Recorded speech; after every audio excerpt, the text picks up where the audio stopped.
Nah, untuk kali ini saya akan mencoba bercengkrama gesah seperti itu. Kebetulan saya ketemu dengan saudara kita ini, namanya Gus Wahyu Nur Hafifi atau biasa dipanggil Gus Nur. Beliaunya adalah salah satu masyarakat Banyuwangi yang kebetulan mendalami ya semacam ya ilmu-ilmu yang mungkin bagi masyarakat di luar Banyuwangi sangat digandrungi, sangat dikagumi, baik dari sisi spiritualnya, kemudian mistik, sejarah, seni dan segala macam. Saya tidak panjang lebar, waktunya sedikit.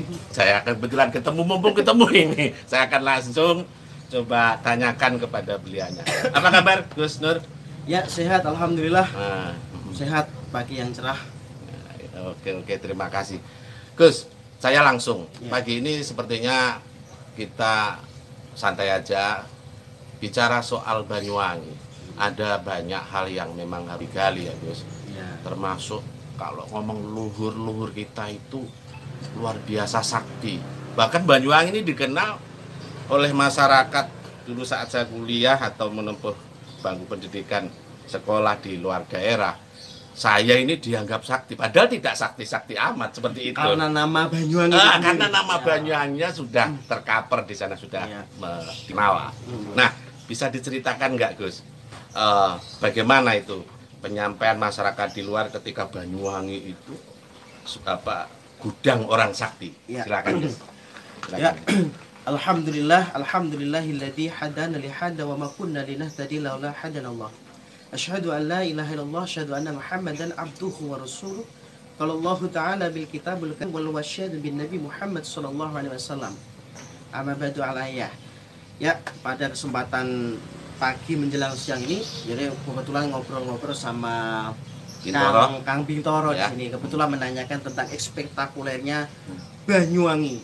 Kalau kita lihat tentang budaya Banyuwangi ini luar biasa, mulai dari seni lukisnya, seni tarinya, seni budayawannya, bahkan pondok pesantrennya di mana-mana banyak, bahkan tokoh-tokoh spiritualnya juga banyak. Ada bahasa yang seringkali dijadikan sebagai bahkan slogan. Aku mau Banyuwangi loh, tak santet gue. Nah, seperti itu.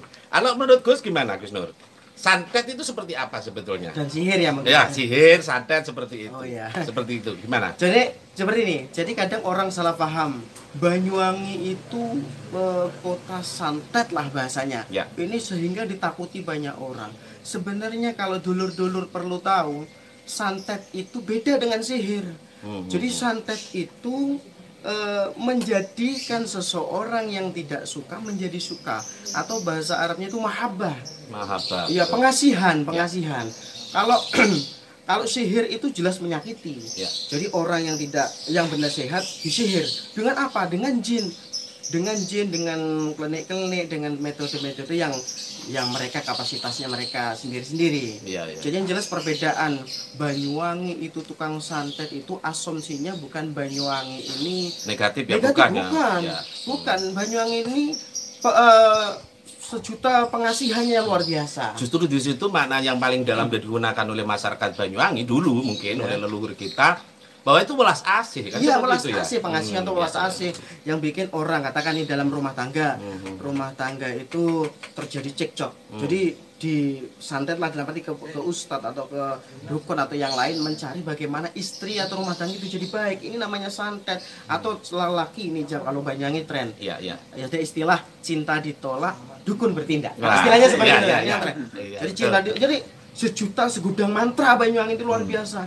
Jadi kalau cinta cowok dulu ini cuma masa-masa remaja, cintanya ditolak pakai mantra-mantra atau doa-doa dari dia atau ustadz supaya cinta, itu namanya santet. Betul. Kalau sihir itu melukai, atau istilah kadang Banyuwangi itu fenomenanya ada toko yang ramai tiba-tiba ya sepi. Ya. Terus ada pekerjaan orang tiba-tiba sakit. Ini namanya sihir, dan ini bukan budaya Banyuwangi. Betul. Sihir itu bukan budaya Banyuwangi. Budaya Banyuwangi adalah santet. apa menebar kasih sayang. Nah. Seperti itu. Nah, pemirsa, jadi itu yang harus digarisbawahi dan dipahami oleh pemirsa Banyuwangi 1 TV atau mungkin melalui YouTube siaran langsung seperti ini, bahwa santet di Banyuwangi konotasinya bukan atau diasumsikan sebagai hal yang negatif, tapi hal yang positif, ulas asih seperti katanya Gus Nur tadi itu. Saya salah satu dari bagian masyarakat ya sangat paham soal itu. Jadi ini harus lebih dipertegas bahwa santet Banyuwangi bukan melukai, namun ulas asih, mengasihi, menyayangi, cinta kepada semuanya. Kira-kira seperti itu ya guys ya. Sesuai hadis-hadis banyak Ya. sebelum penutup ada bahasa irhamu man fil ardi irhamukum man fis sama. Cintailah oleh kalian apa-apa yang ada di bumi, maka akan dicintai oleh apa-apa yang ada di langit. Ini menunjukkan bahwa khusus Banyuwangi di sini kita harus welas asih baik pada tumbuhan, hewan dan semuanya. Makhluk Tuhan. Makhluk Tuhan semua itu sinyalnya seperti itu. Banyuwangi itu baik. Banyuwangi kembali budayanya santet bukan sihir ya. Kalau menyatakan sihir itu bukan dari Banyuwangi ya. Poin besarnya itu. Ya. Gus, ada lagi mungkin yang ditambahkan? Ya, mungkin tambahan seperti ini. Kita orang Banyuwangi ya kadang banyak adat budaya tentang kalau kita ngomongkan orang sakti pasti identik ke pusaka itu. Pusaka, keris dan lain-lain. Ya, mungkin betul. banyak sudut pandang orang yang menilai kok bawa keris atau punya keris itu arahnya musyrik atau syirik. Ini sebenarnya salah. Sebenarnya salah. Karena kita ini khususnya Banyuwangi menghargai artistiknya suatu pusaka, peninggalan leluhur. Jadi kalau kita pegang pusaka atau siapa tokoh atau orang pegang pusaka bukan langsung mengejas musyrik atau syirik, itu tidak. Karena kalau kita bercermin ke tokoh agama yang terdahulu, Wali Songo kita tahu Sunan Kalijogo. Semua pegang itu. Oh ya, terutama Sunan Kalijogo itu punya keris namanya Kiai Sengkelatuk 9. Apakah beliau waktu itu dicam oleh para sahabat-sahabat wali, kenapa pakaiannya seperti itu? Kita kan kalau sedang lagi dakwah, kita mengikuti alur yang kita dakwahkan. Kita tidak boleh langsung menghit suatu aliran atau menghit suatu pakaian yang langsung menyimpulkan, tidak boleh. Atau bahasa slogannya jangan lihat sesuatu itu dari covernya. Karena kita akan melewatkan sesuatu yang istimewa dalamnya. Betul lah, ini penting. Iya, luar biasa. Kalau kita bertanya ilmu hitam dan ilmu putih, sebenarnya itu ilmu yang bagaimana seperti itu?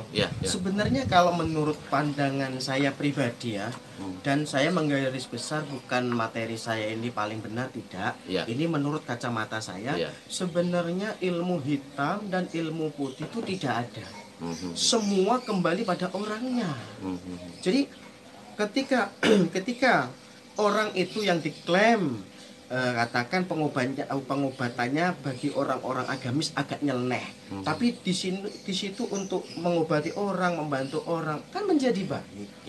Kalaupun kita baca ayat dikiranya panjang, tapi kita punya syirik, kita mendoakan orang buruk yang terjadi sesuatu keburukan, itu kan juga namanya juga buruk. Berarti kategori ilmu hitam itu bukan diidentikan ke perdukunan, atau ilmu dukun juga tidak diidentikan ke para kiai-kiai. Semua ilmu itu rahmatan lil alamin, tergantung pada orang yang memakainya. Sebagaimana kita memegang suatu pistol, ini untuk apa? Jadi kalau ditempatkan di tempat-tempat yang benar, insya Allah akan menjadi suatu bermanfaat. Makanya dalam banyak hadis juga ada mengatakan khairun nas anfa'uhum nas. Sebaik-baik manusia adalah manusia yang bermanfaat untuk orang lain. Nah, jadi di sini nas di sini makna jamak, yang dimana kita manusia Allah tentukan ketika Allah memberi suatu hidayah atau karomah itu tidak memilih pandang bulu dari kasta apapun, dari nasab apapun. Karena nasab pun itu juga tidak jaminan. Loh, kok bisa nasab tidak jaminan? Iya, bukan ini memotong suatu nasab, bukan. Kita bercermin, Nabi Nuh punya anak, dia murtad. Beneran? Fir'aun melahirkan seorang nabi. Jadi kembali, khairun nas anfa'uhum nas. Yang jelas kita sebagai manusia, ayo kita berlomba-lomba bagaimana sebaik-baik manusia adalah manusia yang bermanfaat untuk orang lain. Manfaat dalam bentuk bagaimana, apapun yang penting bermanfaat. Karena ini budaya ya. Budaya orang kita itu semuanya lah mencibir, mencaci, memfitnah. Nah, ini terjadi di sekarang Iya, ini. iya. Baik ulama kena fitnah, tokoh-tokoh Iya. difitnah, tokoh diadu sama jamaah, pemerintah diadu sama seperti rakyat. itu yang terjadi. Ya, ini Ya semoga semuanya bisa saling membaikan ya Gus. ya membaikan semoga. Jadi semoga kesaktian yang ada di Banyuwangi bagaimana Kesaktian untuk kebaikan. iya menyeimbangkan sinkronisasi kekuasaan Gus, dengan satu pertanyaan. Oh ya, nanti ini kan panjenengan dilukis Oh ya. sama teman-teman Sama itu. teman-teman juga dilukis. Nanti lukisannya biar nanti dipamerkan di sini. Oh, iya. hasilnya. Oke, satu lagi Gus. Saya tipis-tipis saja bicara soal apa namanya Banyuwangi. Itu bupatinya harus sakti nggak? Bahasa harus sakti itu bagaimana? Iya, iya, iya. Ya, mungkin, bukan. Ya, mungkin mengaplikasikan kesaktian Ya. kepada seorang pemimpin. Iya, betul. mungkin Itu yang seperti saya maksud. Ya. Ya. Jadi lah menurut saya bupati itu bukan harus bahasa sakti itu harus sakti bupatinya, kan Iya, gitu. betul, betul. Jadi bukan seperti itu. Jadi sakti di sini bisa dijaharkan sebagai kemampuan tenaga dalam, telepati atau kemampuan spiritual ataupun sakti dalam pola pikir kan gitu Iya, maksudnya. iya, betul, betul. Jadi bagaimana seorang pemimpin itu yang jelas terutama akhlaknya. Kata Nabi innakum latas aunanas bi awwalikum walakilais uhum. Ini kan waktu ada pertanyaan. Ada seorang sahabat yang mau bertanya ingin jadi seorang penguasa. Ini juga bekal ini. Innakum latas aunanas bi amwalikum walakilais uhum. Kata Rasul, Ya. kalian tidak akan dapat menguasai manusia dengan harta. Nah, jadi harta ini bukan suatu dominasi untuk menguasai suatu manusia. Kalau orang banyak harta, banyak orang yang mendekat itu relatif. Tapi Ya, yang ya. mendekatkan ada positif negatif. Bagaimana waktu itu sahabat bertanya, bagaimana ya Rasul untuk menjadi pemimpin yang luar biasa? Ada dua cara. Kata Rasul, minkum bisatil wajhi wa husnil khuluq. Apa minkum bisatil wajhi dengan wajah yang ceria, yang cari wong biasa Banyuwangen, wong halus Sumringah. ya sumeh. Sumringah. Wong mudah tegur sapa. Itu modal pertama. Yang kedua wa husnil khuluq dengan akhlak yang baik. Ini sudah mengalahkan. Perlu dicatat kalimat terakhir. Ya. Kesaktian manusia, kesaktian seseorang bukan ketika seseorang mampu merobohkan lawannya dengan satu pukulan, melainkan mampu mengumpulkan suatu pola pikir menjadikan satu tujuan untuk membesarkan Banyuwangi. Mantap.